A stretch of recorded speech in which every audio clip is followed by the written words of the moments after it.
IDW Games has a frightful title you may want to know about. Ghostbusters Blackout. After a major power outage struck New York, the Ghostbusters must set out to capture all the ghosts escaping from their containment unit. With the whole city suffering from a blackout and an onslaught of ghosts rampaging around, it's up to the Ghostbusters to quell the chaos and get those ghosts busted.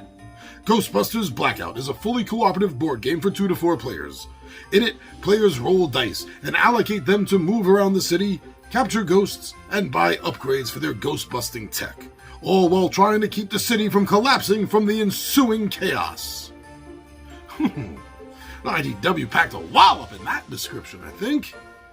Very cool. So, they say 2 to 4 players. It's listed also as a 1 to 4 player, so I imagine that means there's a 1-player mode, which is awesome. That's always appreciated. Unfortunate to say, especially nowadays.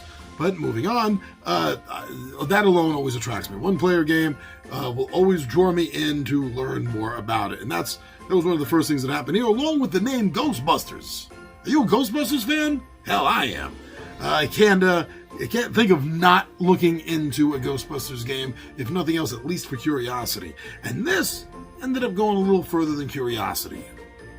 Now, one of the first things I noticed is that this game is a card game and a dice game, and it uses the dice in a dice allocation system, I guess you would call it. And I enjoy that style.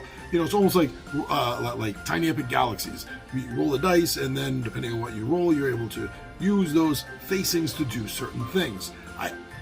I don't know why. Maybe it's the chucking part of it, but I've always enjoyed a die game that does that. So that's keeping me interested, and I'm definitely on board so far.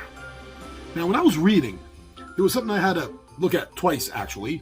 This is very interesting. So, you get to decide, literally turn by turn, what turn order the Ghostbusters are going to be activated in.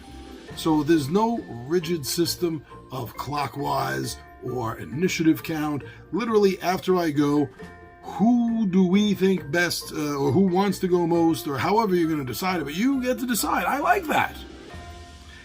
Now, add into that this whole pandemic style of setting the game up and playing through the game, you know, where there are a certain number of ghosts on board and you're trying to get them before there's an overflow, before your what do they call it, your chaos meter, your chaos track blows past the max 20.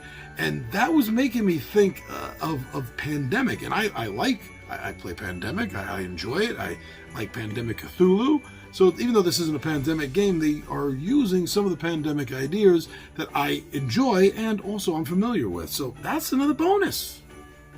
Now, this is an IDW production, so if you're a fan of the comic book series, this is going to look really familiar to you. Now, I wasn't necessarily a fan, but I do know it, and I enjoy it. I think it looks good. I think it really captured what it was going for. So that's another factor that to me then becomes familiar, that I enjoy. So overall, it's hitting all these marks. You know, it's a dice game like Elder Sign. It's a Pandemic style game. It's based on an IP franchise that I've absolutely loved since my childhood. This is a no-brainer for me, everyone. And this game is definitely, for all those reasons, on my Christmas wish list. And if you have one and you're a gamer, then you might want to put it on yours too. Or maybe you have a gamer friend and you're looking to buy them something and you know they're a Ghostbuster fan. Well, if they don't have this, they're going to enjoy it. I mean, it plays 1 to 4 players, so they can play solo and get used to the game and then have time to introduce it to their friends, and they'll know how to play the game. They'll be able to teach everyone. So go check this out. I think this hits more than enough marks. I think I know I'm more than likely going to be entertained by it, and I think many of you will be also.